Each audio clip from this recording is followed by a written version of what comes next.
在刚刚过去的这个周末呀，我是终于有了一点大块的时间啊，是看完了近期在各类的年终图书榜上都榜上有名的一本科技类的书籍。这本书籍的名字呀叫做《我所看到的世界》，作者不是别人，正是我们非常熟悉的华人科学家、世界顶尖的人工智能专家李飞飞女士。李飞飞女士在这本书中啊，既写到了人工智能，写到了自己作为一个科学家的训练和成长经历，但是在我看来，更重要的是讲到了她作为一个女儿，到后来作为一个母亲，这个中间的艰难以及这个过程中的人生故事。李飞飞到底为什么会对计算机感兴趣呢？为什么又会对于计算机视觉和图像处理产生如此浓厚的研究兴趣呢？李飞飞啊，在书中就说人的这个大脑啊，实际上就是一个直径5英寸的这么一个湿乎乎的一个有机块。但是让我惊异的是，在理解事物方面，这个大脑甚至可以超过仓库大小的超级计算机。比如，如果你给一个美国人看一张照片，是全家人围坐在一个餐桌前，桌上有一个火鸡，大家很快就会想到这是感恩节的晚餐。这个概念到底是怎样形成的？能不能够让计算机用逻辑和数据的方式，也像人的大脑一样来理解图片的逻辑？这就是李飞飞的研究要点。他说其实解释语境的本能力就是我们人类的本质，理解我们如何看这个世界，就是理解我们如何看到自己。这本书既写到了机器学习的历史，写到了人工智能，写到了图像在未来人工智能领域的应用，但是最重要的是，他讲述了自己作为移民女孩在美国的成长故事。李飞飞在社交媒体上有很多针对她的传言等等等等我之前在听你这个节目之前，我一直以为李飞飞是一个红二代，或者是一个在中国的一个科学家，因为我不了解他的背景，我看了社交媒体对他的都是攻击。那我们看一看李飞飞自己讲他到底的人生经历是怎样的。实际上，李飞飞出生的家庭是一个家境非常一般，甚至是比较贫穷的家庭，家庭中有很多的动荡不安，因为政治的原因，他是家里唯一的一个孩子。李飞飞呢是出生在中国的成都，他在书中描绘说成都就像当时许多中国古老的城市一样，有很多狭窄的街道，有很多庭院和风景，但是也有很多没有灵魂的苏式建筑。但是当时在中国非常复杂的这样的一个政治环境下，整个这个大环境的这一种压抑和他父母在他的家里所表现的这一种温暖，他父母的这种想象力是形成了鲜明的对比。李飞飞讲，实际上他父亲和母亲都是被这个世界所遗弃的人。他的母亲本身非常的聪明，但是因为他母亲的母亲，就是他的外婆，与国民党家庭的联系，导致他们家成分并不好，因此他的母亲并没有在整个事业上取得应有的成就。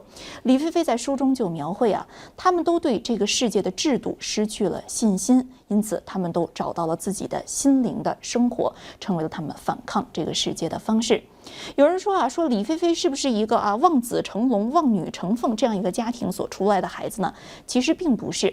李飞飞描述他是一个在完全没有成人监督的情况下所长大的孩子。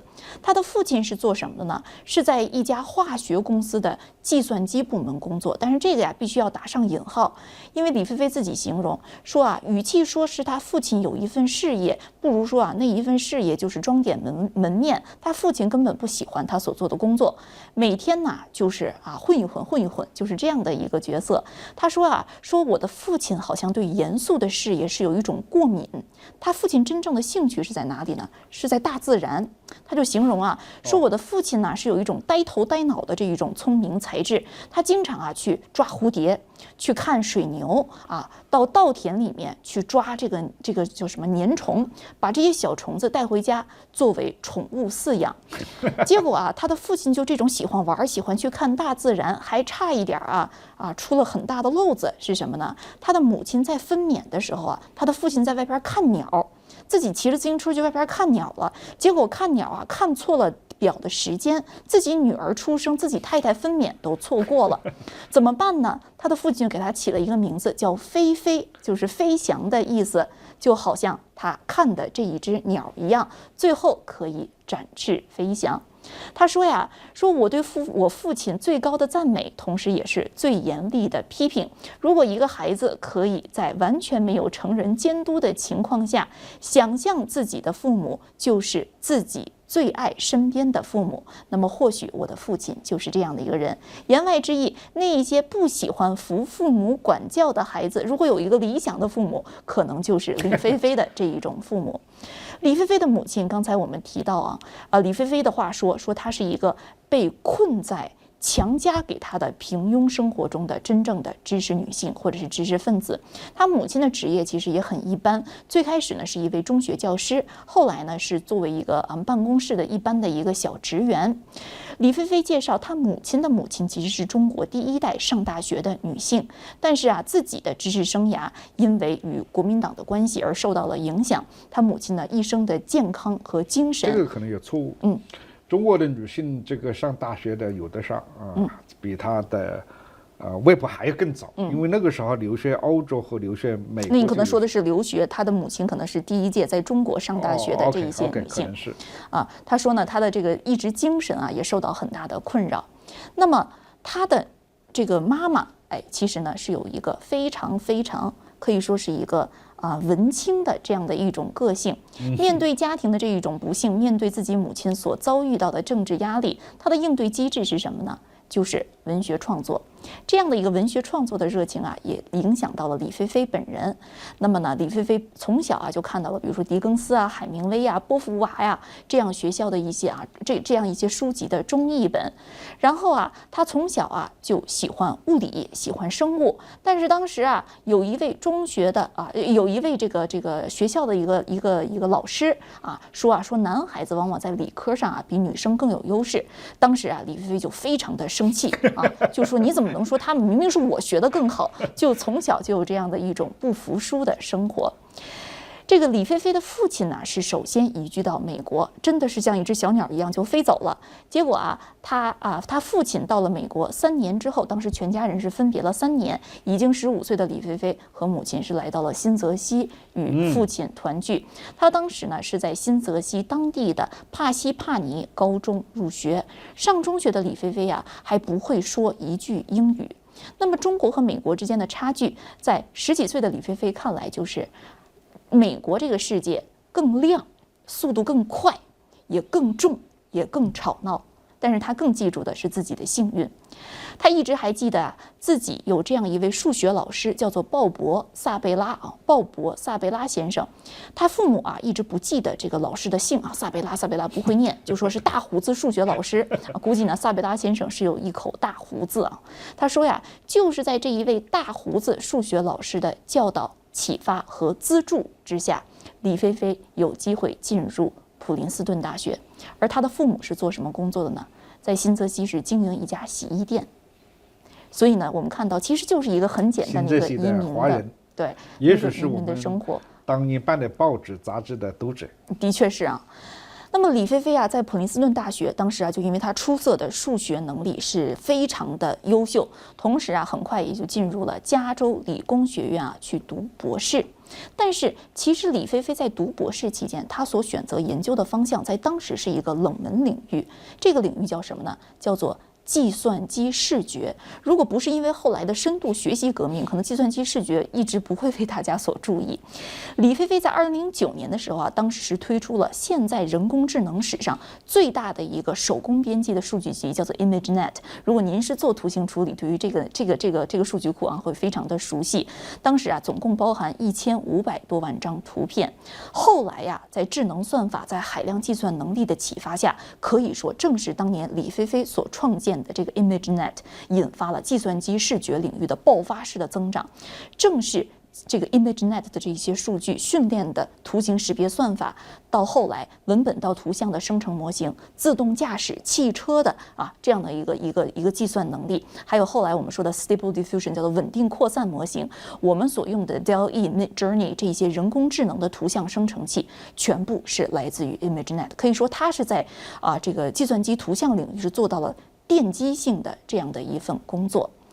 李飞飞其实也有在谷歌、在一些大公司做首席科学家的机会。他曾经其实是在谷歌云担任首席人工智能科学家，但是后来李飞飞其实觉得待的并不是非常的符合他的个性。为什么呀？因为他觉得这一些大型科技公司的财富过于巨量，集中的权力太大，这样的一种开口闭口雄心壮志的气氛，又让他感到非常的不安。他在这一些领域作为一位女性，她感受到了一种就是这种财富的壮观底下的空虚感，因此他就讲到说，他最终还是属于大学的，而他最大的隐忧是什么呢？就是这一些公司的财力和实力远远超过了大学里面清水衙门大家做研究的财力和实力。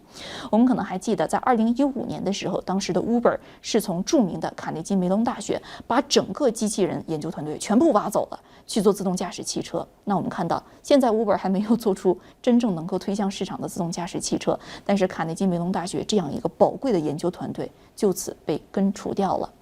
那么怎么办呢？李飞飞说，我必须要纠正这一种平衡，也就是他现在为什么要回到斯坦福大学，重新回到了校园。他共同创建的这一个单元叫做以人为本的人工智能研究所，那么英文名字呢叫做 AI for All， 就是为所有人的人工智能。他希望能够在人工智能的研究、教育和人工智能指导政府决策方面，为更广泛的大众造成贡献，而不仅仅是大科技自己用于挣钱那么李飞飞的这一篇这一本书中除了我们讲到了他的个人的这样的一些经验之外他还谈到了很多他对于人工智能未来的畅想，非常值得我们一读。让我注意到的是，近期在 FT 与这个李飞飞共进午餐这一篇专栏文章中，作者与李飞飞有这样的一段对话。李飞飞回想起当时自己选择冷门专业的时候，他感叹到说，如果我永远选择那一些最热门的专业，我可能就不是一个真正的科学家。科学家永远是孤独的。这句话在今天也仍然适用。而说到他与 FT 的这一位记者共同所吃的这一顿午餐到底是什么呢？其实就是在斯坦福校园旁边的一个小食堂里，两个人是各要了一杯咖啡，要了一份aliba，就是拉美的一种卷饼，卷饼11块钱，咖啡3块钱，两个人总共在40块钱以内就解决了这一份午餐。但是在吃完午餐之后有一位李飞飞的朋友突然手捧一杯珍珠奶茶进来了，李飞飞赶快是起身欢迎觉得非常的兴奋。他说珍珠奶茶对于他来讲永远是没有抵抗力的。我们也看到这样的一位非常优秀的科学家，骨子里面仍然是一位亚洲的爱喝珍珠奶茶的这样的一位女性何明先生，听完了李飞飞的故事，刚才你其实讲到了一个问题，就是现在好像社交媒体上对于李飞飞有很多莫名其妙的传言。那么从李飞飞的这一本自传中这个来看他既不是什么红二代的后代，也不是什么拥有巨大财富的家庭的这样出来的子女，更不是什么权贵这个等等等等。他其实父母呢反而是被那个时代所抛弃的人，即使移民到美国，做的也是普通的开小店的这种华人的生活。他的父亲母亲当然有非常独特的温暖的这样的一种家庭氛围，但是李飞飞他自己童年的生活与我们的社交媒体上看到的似乎非常不一样。其实很多华人呢都是一个电影都是一部小说都是一个传奇。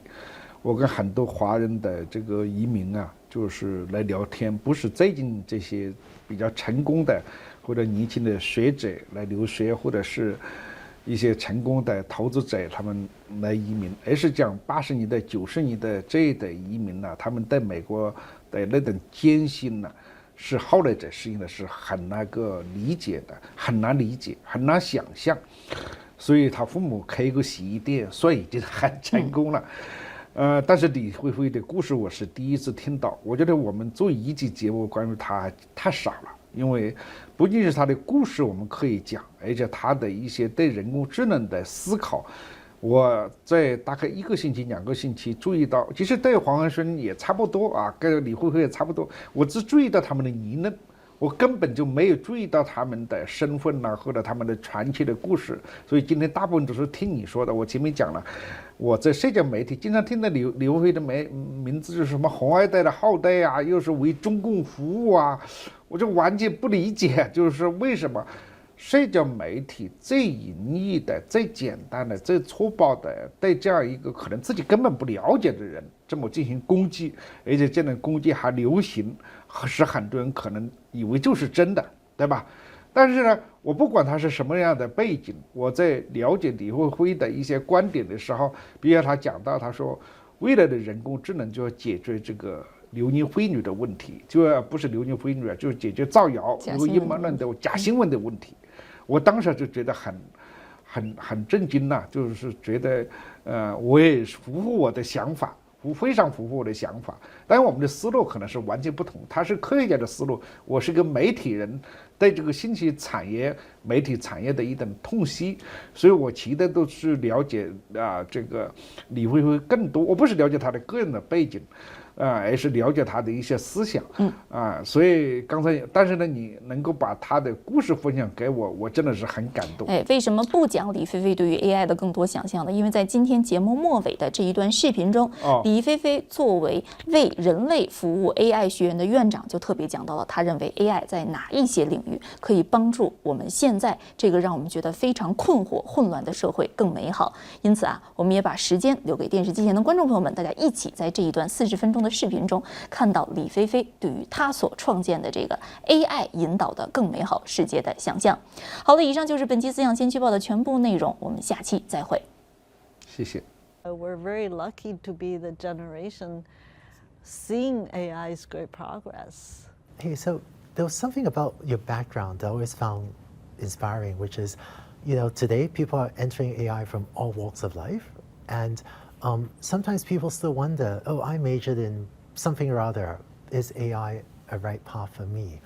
So I thought one of the most interesting parts of your background was that you actually started out not studying computer science or AI, but you started out studying physics, and then had this path to becoming, one of the most globally recognizable AI scientists. But so how did you make that switch from physics to AI? Right. Well, that's a great question, Andrew, especially both of us are passionate about young people's future and they come into the world of AI.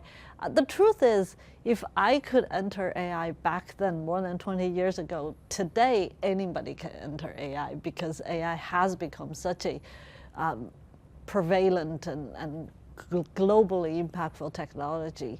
But myself, maybe I was an accident. So I have always been a physics kid or STEM kids. I'm sure you were too. But physics was my passion all the way through, middle school, high school, college. So I went to Princeton and majored in physics. And one thing physics has taught me till today is really the passion for asking big questions, the passion for seeking North Stars. And I was really having fun as a physics student at Princeton.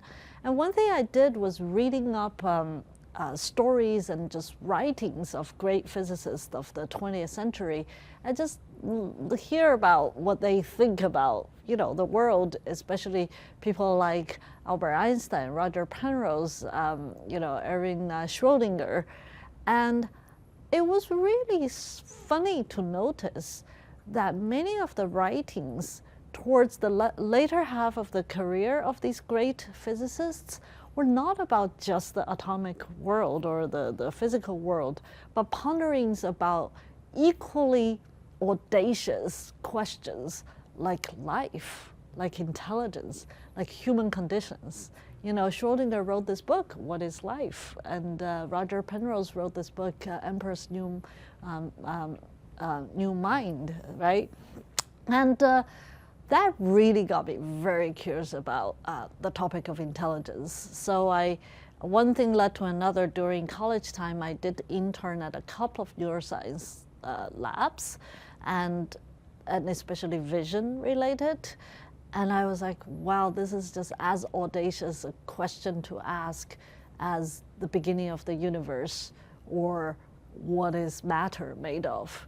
And that got me to switch from undergraduate degree in physics to graduate degree in AI, even though, I don't know about you, during our time, AI was a dirty word. It was AI winter, so it was more machine learning and computer vision and computational neuroscience. Yeah, I know. Honestly, I think when I was in undergrad, I was too busy writing code. I just, managed to blithely ignore the AI winter and just kept on coding. Yeah, well, I was too busy solving PDE equations. Hey, and so actually, do you have an audacious question now? Yes, my audacious question is still intelligence. I think since Alan Turing, humanity has not fully understood what is the fundamental computing principles behind intelligence. Today we use the words AI, we use the word AGI, but at the end of the day, I still dream of a set of simple equations or simple principles that can define the process of intelligence, whether it's animal intelligence or machine intelligence. And this is similar to physics. For example, many people have drawn the analogy of flying, right? Are we replicating birds flying, or are we building an airplane? And a lot of people ask the question of the relationship between AI and brain. And to me, whether we're building a bird or replicating a bird or building an airplane, at the end of the day, aerodynamics and physics that govern the process of flying. And I do believe one day we'll discover that. Yeah, I sometimes think about this, one learning algorithm hypothesis. Could a lot of intelligence, maybe not all, but a lot of it, be explained by one or a very simple machine learning principles? And it feels like we're still so far from cracking that nut. But in the weekends, when I have spare time, when I think about learning algorithms and where they could go, this is one of the things I still, am excited about, right? Just thinking about it. I totally agree. I still feel like we are pre-Newtonian if we're doing physics analogy. Before Newton, there has been great physics, great physicists, a lot of phenomenology, a lot of studies of how the astral bodies move and all that. But it was Newton who started to write the very simple laws. And I think we are still going through that very exciting coming of age of AI as a basic science. And we're pre-Newton. In my opinion. It's really nice to hear you talk about how despite machine learning and AI having come so far, it still feels like there are a lot more unanswered questions, a lot more work to be done by maybe some of the people joining the field today than work that's already been done. Absolutely. I mean, let's calculate. It's only, 60 years about? It's a very nascent field. Modern physics and chemistry and biology are all hundreds of years. Right, so I think it is very exciting to be entering the field of science of intelligence and studying AI today. Yeah, actually, that's good. I remember chatting with the late Professor John McCarthy, who had coined the term artificial intelligence, Yes. And boy, the field has changed since when he conceived of it at the workshop and came up with the term AI. But maybe another 10 years from now, maybe someone watching this will come up with a new set of ideas, and then we'll be saying, boy, AI sure is different than what you and I thought it would be. That's an exciting future to build towards. Yeah, I'm sure Newton would have not dreamed of Einstein. So, our evolution of science sometimes takes strides, sometimes takes a while, and I think we're absolutely in an exciting phase of AI right now. It's interesting hearing you paint this grand vision for AI. Going back a little bit, there was one other piece of your background that I found, inspiring, which is when you're just getting started, I've heard you speak about how, you're a physics student, but not only that, you're also running a laundromat to pay for school. And so just tell me more about, tell us more about that. Well, yeah.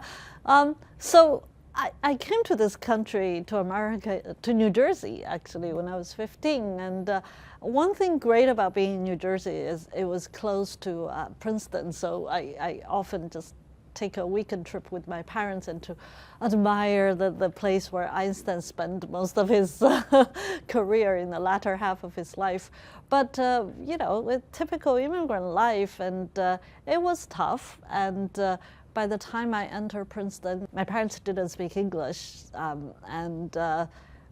One thing led to another. It turns out running a dry cleaner might be the best option for my family, especially for me to lead that business because it's a weekend business. If it's a weekday business, it would be hard for me to be a student. And it's actually, believe it or not, running a dry cleaning shop is very machine heavy, which is good for a STEM student like me. So we decided to open a dry cleaner shop in a small town in New Jersey called Parsippany, New Jersey. It turned out we were physically not too far from Bell Labs, and where lots of early convolutional neural network research was happening, but I had no idea. Actually, a summer intern at AT&T That's Bell Labs right, way back. with Rob Shapiro. With Michael Kearns was my mentor, and Rob Shapiro, inventor of boosting great algorithms. See, you're coding AI. I was trying to clean No, clothes. no, that was Not only very much far. later. Only much later in my life did I start interning. Yeah, and then it was 7 years. I did that for the entire undergrad and most of my grad school, and I hired my parents. And yeah. Yeah, no, that's really inspiring. I think I know you've been brilliant and doing exciting work all your life, and I think the story of, running a laundromat to globally prominent computer scientists, I hope that inspires some people watching this, that no matter where you are, there's plenty of room for AI for everyone. Yeah. Don't even know this. My high school job was an office admin. And so to this day, I remember doing a lot of photocopying. And the exciting part was using the shredder. That was the glamorous part. But I was doing so much photocopying in high school, I thought, boy, if only I could build a robot to do this photocopying, maybe I could do something else. But Did you succeed? I don't know, still working on it. I don't know, we'll see. Yeah. So, yeah. And then, when people think about you and the work you've done, one of the huge successes everyone thinks about is ImageNet, right? Where Hub established early benchmark for computer vision. It was really completely instrumental to the modern rise of deep learning and computer vision. One thing I bet not many people know about is how you actually got started on ImageNet. So tell us the origin story of ImageNet. Yeah, well, Andrew, that's a good question, because a lot of people see ImageNet as just labeling a ton of images, but where we began was really going after a North Star. Brings back my physics background. So when I entered grad school, when did you enter grad school? Which year? 97. Okay, I was 3 years later than you, 2000. And that was a very exciting period because I was in the computer vision and computational neuroscience lab of Pietro Peronna and Christoph Koch at Caltech. And leading up to that, there has been, first of all, two things was very exciting. One is that the world of AI at that point wasn't called AI, computer vision or natural language processing, has found its lingua de franco, its machine learning, statistical modeling as a new tool has emerged, right? I mean, it's been around. And I remember when the idea of applying machine learning to computer vision, that was like a controversial thing. Right, and I was the the first generation of graduate students who were embracing all the Bayes net, all the inference algorithms and all that. And that was one exciting happening. A second exciting happening that most people don't know and don't appreciate is that a couple of decades, probably more than two or three decades of incredible cognitive science and cognitive neuroscience work in the field of vision, in the world of vision, human vision, that has really established a couple of really critical North Star problems. just understanding human visual processing and human intelligence.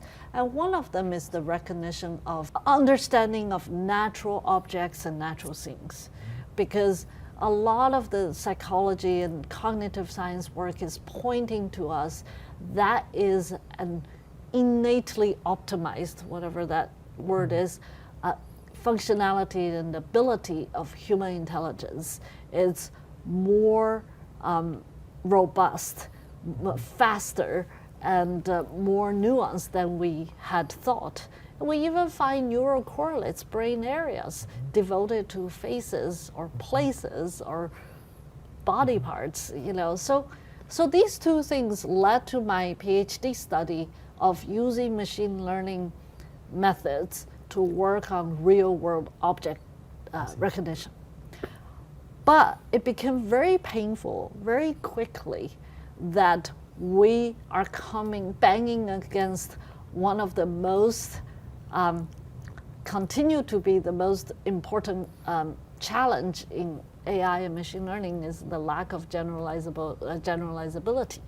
You know, you can design a beautiful model all you want if you're overfitting that model. Yeah. I remember when it used to be possible to publish a computer vision paper, you know, showing it works on one image. Exactly. Yeah, it's just the overfitting. The models are not very expressive, and we lack the data. And we also, as a field, was betting on making the variables very rich by like hand engineer features. Remember, you know, every variable carrying a ton of semantic meaning, but with hand engineer features. So, and then towards the end of my PhD, my advisor Pietro and I start to look at each other and say, well, boy, we need more data. If we believe in this North Star problem of object recognition, and we look back at the tools we have, you know, mathematically speaking, we're overfitting every model we're encountering. We need to take a fresh look at this. So one thing led to another. He and I decided we'll just do at that point, we think it was a large-scale data project called Caltech 101. Yep. I remember the data set. I wrote papers using your Caltech 101 data set way back. You and your early graduate student. It helped benefit a lot of researchers, even that Caltech 101 data set. You know, that was me and my mom labeling images. And a couple of undergrads, but it was the early days of internet. So suddenly the availability of data was a new thing. I remember Pietro still have this super expensive digital camera. I think it was Canon or something like $6,000, walking around Caltech taking pictures. But we are the internet generation. I go to Google image search, I start to see these thousands and tens of thousands of images, and I tell Pietro, let's just download. Of course, it's not that easy to download, so one thing led to another. We built this Caltech 101 data set of 101 object categories, and about, I would say, 30,000 pictures. I think it's really interesting that, you know, even though everyone's heard of ImageNet today, even you kind of took a couple iterations where you did Caltech 101, and that was a success. Lots of people used it, but it's even the early learnings from building Caltech 101 that gave you the basis to build what turned out to be an even bigger success. Right, except that by the time I became an assistant professor, we started to look at the problem and realize it's way bigger than we think. Just mathematically speaking, Caltech 101 was not sufficient to power the algorithms. We decided to do ImageNet, and that was the time people start to think we're doing too much, right? It's just too crazy. The idea of downloading the entire internet of images and mapping out all the English nouns was a little bit.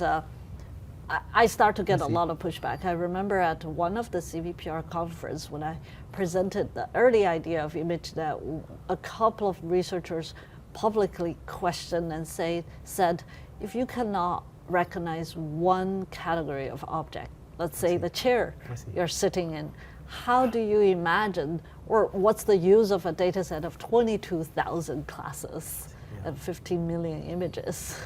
Yeah. But in the end, that giant data set unlocked a lot of value for countless number of researchers around the world. So that works. Well, I think it was the combination of betting on the right North Star problem and the data that drives it.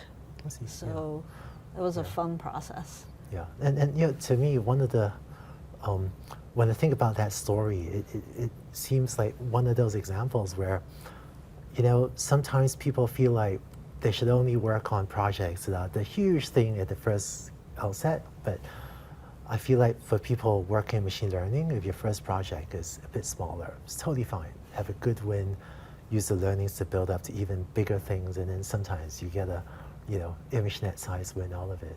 Yeah, well, but in the meantime, I think it's also important to be driven by an audacious goal, though.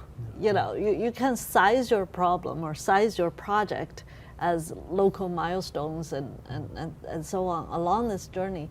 But I also look at some of our current students, they're so peer pressured by this current climate of publishing nonstop. It becomes more incremental papers to just get into a publication for the sake of it. And I personally always push my students to ask the question, what is the North Star that's driving you? Yeah, that's true, yeah. And you're right. For myself, when I do research over the years, I've always pretty much done what I'm excited about and where I want to try to push the field forward. Doesn't mean don't listen to people. I have to listen to people, let them shape your opinion, but in the end, I think the best researchers let the world shape their opinion, but in the end, drive things forward using their own opinion. Totally agree, yeah. It's your own inner fire, right? Yeah, I think so, yeah. So as your research program developed, you've wound up taking your, let's say, foundations in computer vision and neuroscience and applying it to all sorts of topics, including very visibly healthcare, looking at neuroscience applications. Would love to hear a bit more about that. Yeah, happy to. I think the evolution of my research in computer vision also kind of follows the evolution of visual intelligence in animals, and there are two topics that truly excites me. One is, what is a truly impactful application area that would help human lives? And that's my healthcare work. The other one is, what is vision at the end of the day about? And that brings me to the trying to close the loop between perception and robotic learning.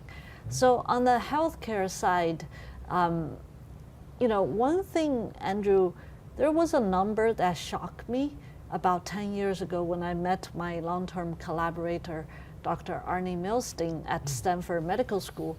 And that number is about 250,000 Americans die of medical errors every year.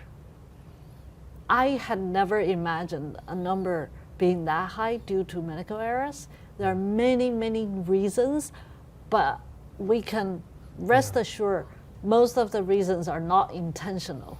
These are errors of unintended, mistakes and so on. For example, that's a mind-boggling number, right? I think it's maybe about 40,000 deaths a year from automotive accidents, which is completely tragic, and this is even vastly greater. I was going to say that. I'm glad you brought it up.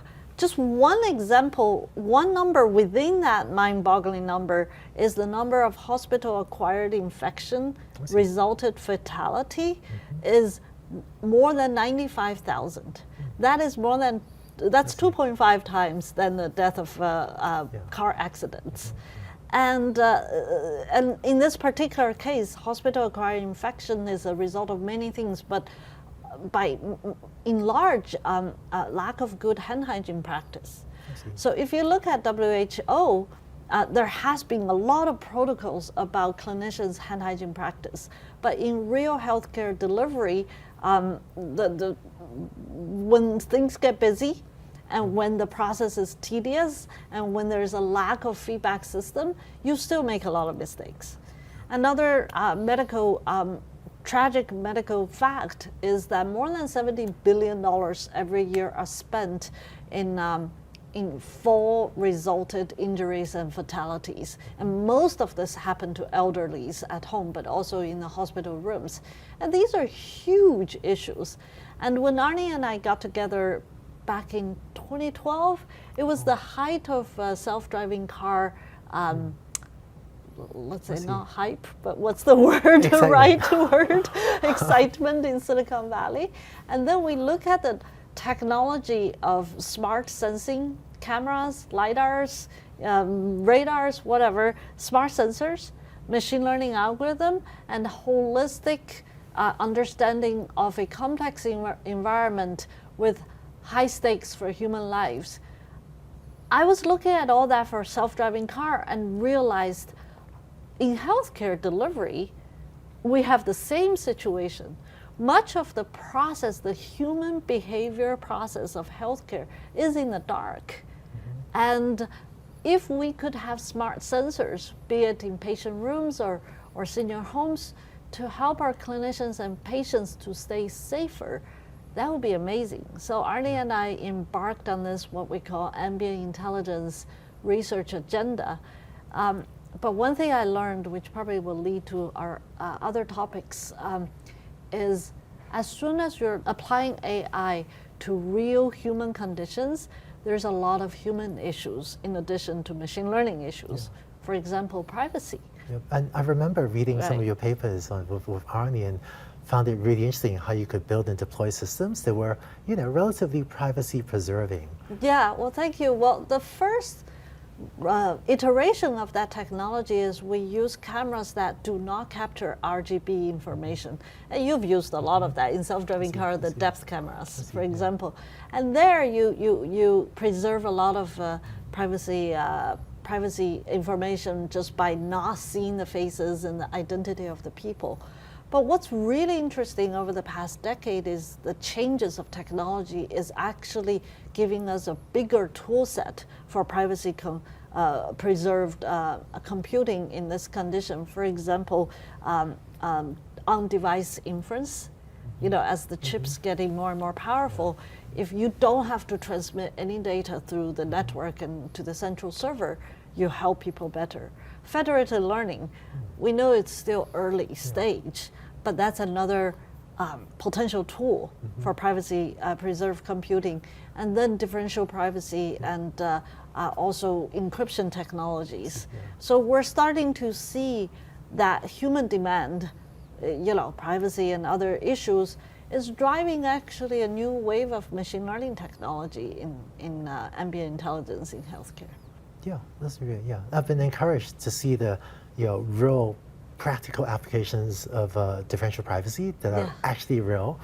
Federated learning, as you said, probably the PR is a little bit ahead of the reality, but I think we'll get there. But it's interesting how consumers in the last several years have fortunately gotten much more knowledgeable about privacy and are increasingly so important. I think the public is also making us to be better scientists.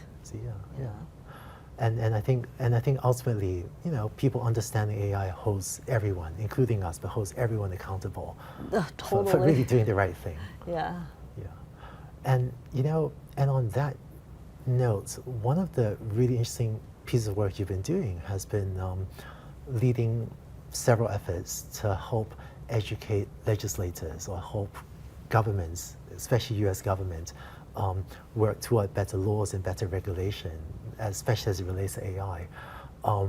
That sounds like very important, and I suspect some days of the week I would get somewhat frustrating work, but we'd love to hear more about that. Yeah, so I think, first of all, I have to credit many, many people. So about 4 years ago, and I was actually finishing my sabbatical from Google time, I was very privileged to work with so many businesses, enterprise developers, just a large number and variety of vertical industries are realizing AI's human impact. And that was when many faculty leaders at Stanford and also just our president, provost, former president and former provost all get together and realize there is a role, historical role that Stanford needs to play in the advances of AI. We were part of the part of the birthplace of AI. You know, a lot of work our previous generation have done, and a lot of work you've done, and some of our work I've done led to AI, today's AI. What is our historical opportunity and responsibility? With that, we believe that the next generation of AI education and research and policy needs to be human-centered. And having established the Human-Centered AI Institute, what we call HAI, one of the work that really took me outside of my comfort zone or any expertise is really a deeper engagement with policy thinkers and makers, because you know, we're here in Silicon Valley, and there is a culture in Silicon Valley is we just keep making things and the law will catch up by itself. But AI is impacting human lives, and sometimes negatively so rapidly that it is not good for any of us if we, the experts, are not at the table with the policy thinkers and makers to really try to make this technology better for the people. I mean, we're talking about fairness, we're talking about privacy. We also are talking about the brain drain of AI to industry and the concentration of data and compute in a small number of technology companies. All these are really part of the changes of our time. Some are really exciting changes, some have profound impact that we cannot necessarily predict yet. So one of the policy work that Stanford HAI has very proudly engaged in is we were one of the leading universities that lobbied a bill called the National AI Research Cloud Task Force Bill. It changed the name from Research Cloud to Research Resource. So now the bill's acronym is NARE, National AI Research Resource. And this bill is calling for a task force to put together a roadmap for America's public sector, especially higher education and research sector, to increase their access to resource for AI compute and AI data. And it really is aimed to rejuvenate America's ecosystem in AI innovation and research. And I'm on the 12-person task force under Biden administration for this bill. And we hope that's a piece of policy that is not a regulatory policy, it's more an incentive policy to build and rejuvenate ecosystems. I'm glad that you're doing this to help shape US policy, and this type of making sure enough resources are allocated to ensure healthy development of AI. It feels like this is something that every country needs at this point. Yeah.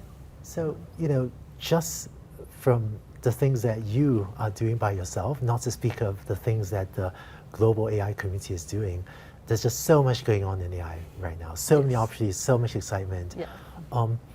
I found that for someone getting started in machine learning for the first time, sometimes there's so much going on, they can almost feel a little bit overwhelming. Totally. What advice do you have for someone getting started in machine learning?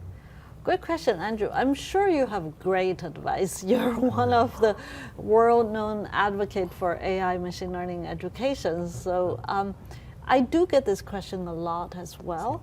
And one thing you're totally right is AI really today feels different from our time.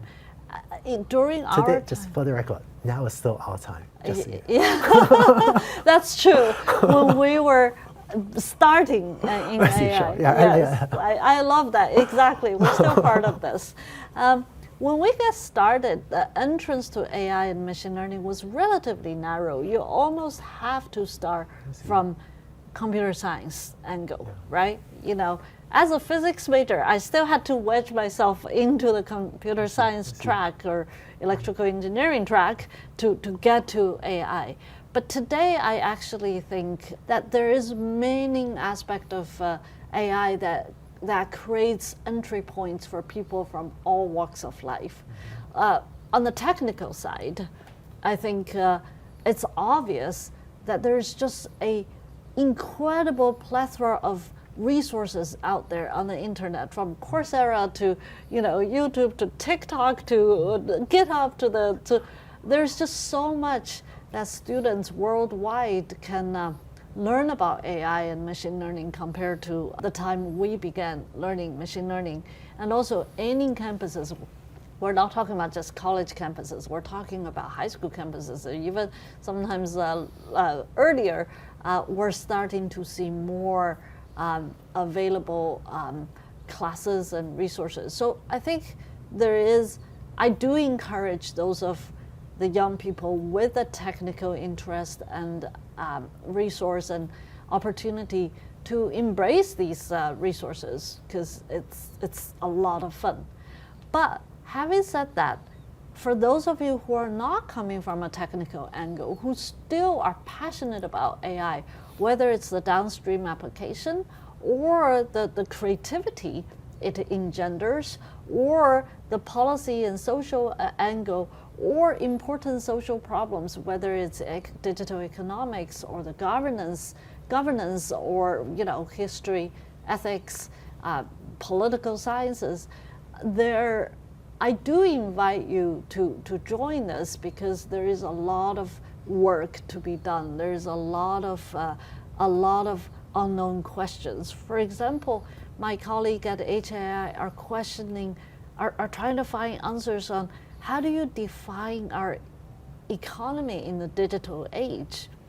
What does it mean when robots, software are participating in the workflow more and more? How do you measure our economy? That's not an AI coding question. That is an AI impact question. We're looking at the incredible advances of generative AI, and there will be more.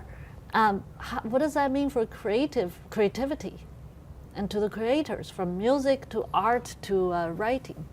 I think there is a lot of concerns, and I think it's rightfully so. But in the meantime, it takes people together to figure this out, and also to use this new tool. Yeah. So I think, in short, I just think it's a very exciting time, and anybody with any walks of life, as long as you're passionate about this, there's a role to play. Yeah, I think that's really exciting. When we talk about economics, think about my conversations with Professor Eric Brynjolfsson, right, studying impact of AI on the economy. But from what you're saying, and I agree, it seems like no matter what your current interests are, AI is such a general purpose technology that the combination of your current interests and AI is often promising. Yeah. And I find that even for learners that may not yet have a specific interest, if you find your way into AI, start learning things, often the interest will evolve, and then you can start to craft your own path. Yep. And given where AI is today, there's still so much room and so much need for a lot more people to craft their own paths to do this exciting work that I think the world still needs a lot more of. Totally agree, yeah. So one piece of work that you did that I thought was very cool was starting a program, initially called Sailors and then later AI for All, which was really reaching out to high school and even younger students to try to give them more opportunities in AI, including people of all walks of life. I'd love to hear more about that. Yeah, well, this is in the spirit of this conversation. That was back in 2015. There was starting to be a lot of excitement of AI, but there was also starting to be this talk about killer robot coming next door, Terminators coming. And I was, at that time, Andrew, I was the director of Stanford AI Lab, and I was thinking, we know how far we are from Terminators coming, and that seemed to be a little bit of far-fetched concern. But I was living my work life with a real concern I felt no one was talking about, which was the lack of representation in AI. At that time, I guess after Daphne has left, I was the only woman faculty at Stanford AI Lab.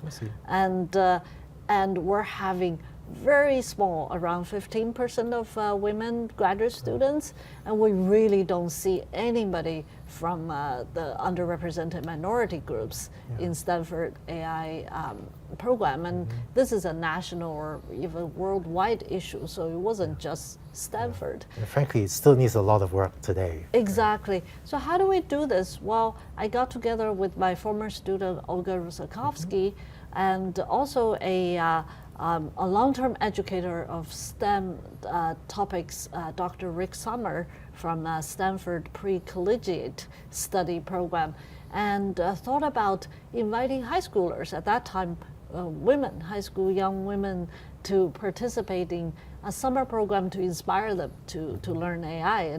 And that was how it started in 2015.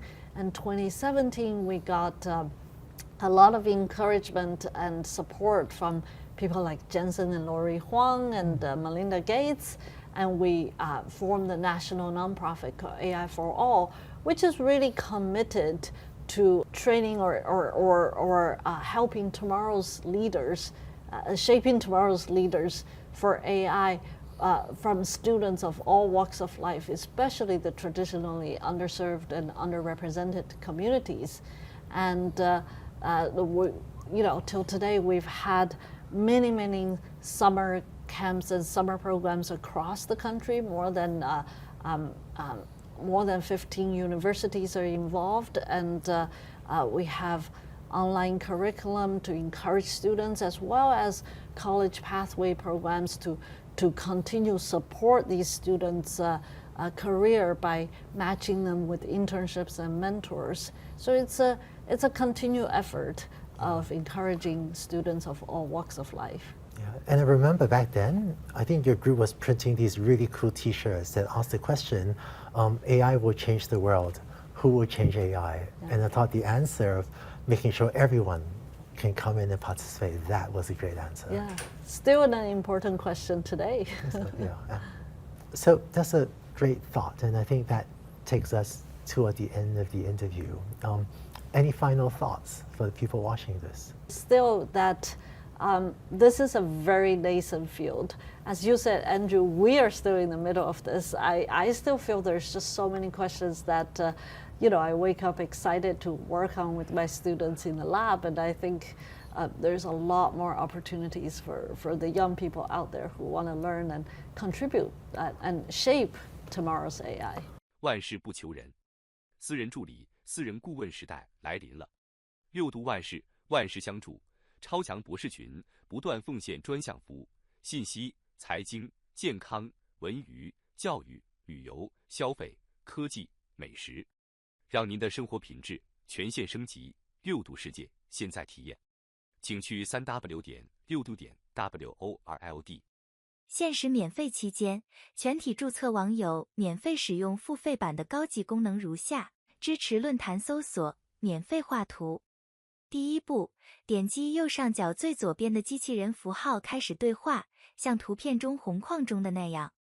第二步，如图选择六度万事，我们未来将推出更多的 AI 供大家选择。然后就可以与六博士悄悄畅谈了。还支持论坛内部信息搜索哦。您还可以让六博士做你的助手，帮你绘制漂亮图片。最后可以点击添加好友进来，一起与六博士工作。一起来3w.6度.world尝试吧。